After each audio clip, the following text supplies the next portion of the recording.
大家好，今次就嚟介紹東涌市 A Train 嘅活力車。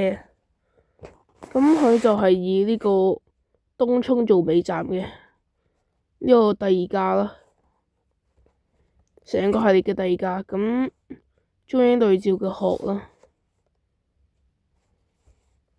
咁嘅。咁就開箱先啦。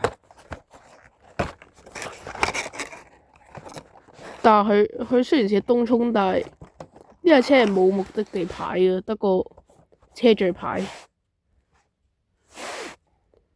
咁嘅架車770車序，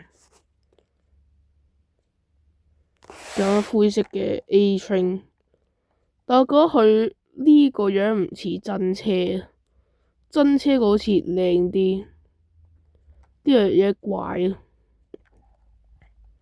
咁咯，跟住就車身 V803呢個，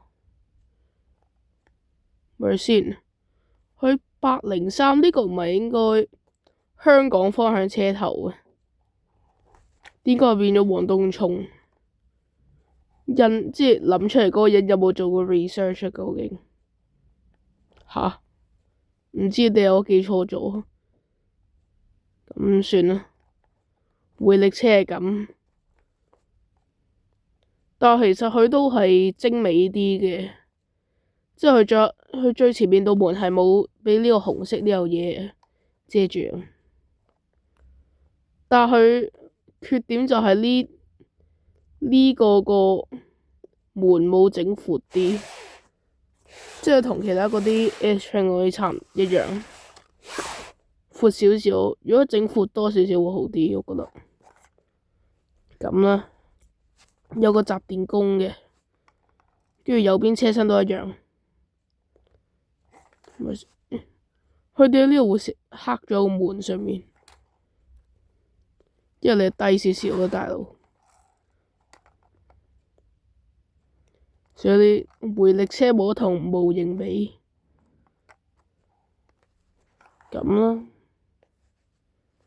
跟住車頂係咁嘅，灰色嘅車頂。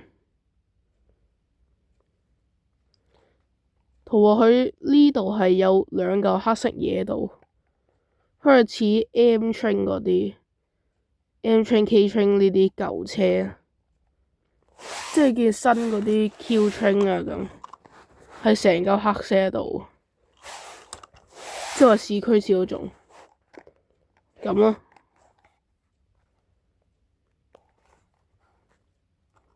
整體上都 OK 嘅。佢呢個係內籠都同之前嗰個差唔多樣，價格幾乎一模一樣。